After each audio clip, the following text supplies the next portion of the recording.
पहली चीज तो मुझे नहीं लगता है कि कोई चीजें एलजी के कारण नहीं हो पाई होंगी। मैंने बहुत सी चीजें देखी, क्योंकि आज तक मुझे किसी चीज का एग्जाम्पल नहीं मिला कि ये स्कीम की हो और वो एलजी ने मना की। देखो होता क्या है, क्योंकि शीला जी भी थी, हम लोगों ने भी बहुत सी फाइलें होती देखी। अगर आप, मैं एग्जाम्पल देता हूं बार बार, सपोज आप यूपी के सीएम हैं, आप अगर किसी फाइल पे दस्तखत करेंगे तो दस्तखत होते ही वो पॉलिसी बन जाती है, ये लॉ बन जाता है। दिल्ली में सीएम की फाइल एलजी के पास जाती है और एलजी उसको डिले करता है। मैडम के समय भी कभी 3 महीने लगते थे, कभी 6 महीने लगते थे, चाहे कांग्रेस की सरकार हो चाहे बीजेपी की सरकार हो। वो डिले जो है वो डेलिबरेट नहीं है। एक आध कोई करता होगा तो करता होगा, हम ये नहीं कह सकते कि हर आदमी हमेशा प्योर होता है। मतलब आप एलजी का सपोर्ट कर रहे हैं? मैं एलजी का नहीं सपोर्ट कर रहा, मैं सिस्टम का सपोर्ट कर रहा हूं। ये सिस्टम है दिल्ली का, ये कॉन्स्टिट्यूशनल सिस्टम है दिल्ली का। जब आपने शपथ ली थी तो आपको दिल्ली का कॉन्स्टिट्यूशनल सिस्टम पता था, आपको उस कॉन्स्टिट्यूशनल सिस्टम में रह के काम करना है।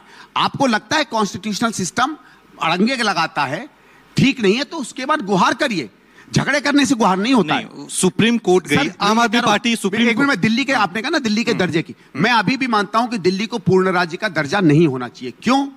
दिल्ली में सबसे बड़ी सत्ता प्रधानमंत्री की है, राष्ट्रपति छोड़ दीजिए, वो नेशनल है। सबसे बड़ी सत्ता प्रधानमंत्री की है। प्रधानमंत्री सत्ता के मामले में सबसे प्रथम होता है। हमें वो आदमी पसंद हो नहीं पसंद हो, हमारी पार्टी का हो किसी पार्टी का हो, प्राइम मिनिस्टर इज, जिसको मानेंगे एडमिनिस्ट्रेटिवली इंडियाज लीडर। ठीक है, अच्छा काम करे बुरा काम करे, हम उनसे निपट लेंगे चुनाव में। प्रधानमंत्री की सत्ता के ऊपर स्थानीय पुलिस या स्थानीय मुख्यमंत्री की सत्ता हो जाए, उसमें एडमिनिस्ट्रेशन टूट जाएगी।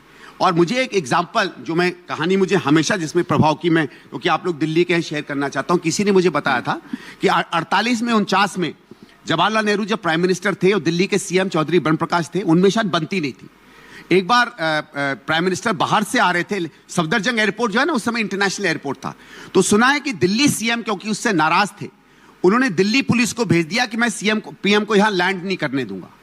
इतनी पावर थी सीएम की। तो उसी समय लोगों ने रियलाइज किया कि जहां पीएम की पावर है उसके ऊपर किसी की कॉन्ट्रावेनिंग एसेंशियल इश्यूज में पावर नहीं हो सकती। ऑडियंस के भी सवाल लेते हैं, ये भविष्य के पत्रकार हैं। संदीप जी, आपकी माताजी इतने दिनों तक दिल्ली की मुख्यमंत्री रही, तो उनके कार्यकाल के कौन से ऐसे प्रमुख कार्य हैं जिनको आप गिनवाना चाहते हैं इस चुनाव में, ताकि आप वोटर्स को कन्विंस कर सकें? और यमुना के लेकर के आपका क्या प्लान रहेगा?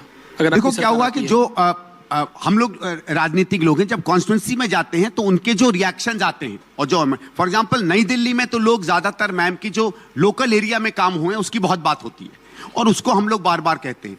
दिल्ली के